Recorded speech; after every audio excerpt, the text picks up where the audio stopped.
நீங்கள் வந்து நீதிமன்றத்தில் ஒரு வழக்கை தாக்கல் செய்கிறீங்க. அதுக்கு பிறகு அந்த வழக்குக்கு ஆஜராகாமல் வெளிநாட்டுக்கு போயிடுறீங்க. இப்போது நீங்கள் திருப்பி நாட்டுக்கு வரீங்க. வரைக்குள்ளே வந்து ஏர்போர்ட்டில் வச்சு விமான நிலையத்தில் வச்சு நீங்கள் கைது செய்யப்படுவீங்களான்னு கேட்டால் கட்டாயம் வந்து நீங்கள் கைது செய்யப்படுவீங்க. என்ன காரணம்னு சொன்னால் நீங்கள் தான் வந்து வழக்கை தாக்கல் செஞ்சுக்கிறீங்க. வழக்கை முன்னெடுத்து செல்ல வேண்டிய பொறுப்பு உங்கள்கிட்ட இருக்குது. ஆனால் நீங்கள் வந்து நீதிமன்றத்துக்கு ஆஜராக இல்லை, நீதிமன்றத்தின் நேரத்தை வந்து வீணடிச்சுக்கிறீங்க. என்ன காரணம், இதற்கான காரணம் என்ன அப்படின்றத உங்கள்கிட்ட அறியறதுக்காக, உங்கள்கிட்ட வந்து விசாரணை நடத்துறதுக்காக நீதிமன்றம் வந்து ஒரு பிடியாணையை பிறப்பிச்சிருக்கும். இப்போது காவல்துறை அதிகாரிகள் வந்து குடிவரவு திணைக்களத்திட்ட வந்து உங்களை பற்றிய விவரங்களை கொடுத்துருப்பாங்க. அங்கே வந்து கணனியில் உங்களுடைய விவரங்கள் வந்து பதிவேற்றப்படும். நீங்கள் வந்து திருப்பி வாரீங்க. திருப்பி வந்து ஏர்போர்ட்டில் உங்களுடைய கடவுச்சீட்டை அதிகாரிகிட்ட காட்டேக்குள்ள அவர் வந்து அதை செக் பண்ணுவார். செக் பண்ணக்குள்ள கணனியில் வந்து உங்களுடைய வாரண்ட் தொடர்பான விடயங்கள் காண்பிக்கப்படும்.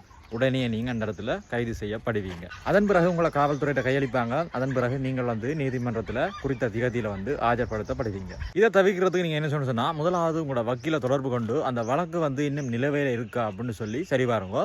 அதுக்கு பிறகு நீங்கள் வந்து நாட்டுக்குள்ள வர முதலே உங்களோட வக்கீலை தொடர்பு கொண்டு ஒரு அவசர தேவைக்காகத்தான் வெளிநாடு போனேன் அப்படின்ற காரணத்தை சொல்லி திருப்பி நான் வந்து அந்த வழக்கில் ஆஜராக தயார் அப்படின்னு சொல்லி அந்த பிடியாணையை ரத்து செய்ய முயற்சி செய்யுங்க. இப்படி செய்கிறதால வந்து நீங்கள் விமான நிலையத்தில் கைது செய்யப்படுறதை தவிர்க்க முடியும்.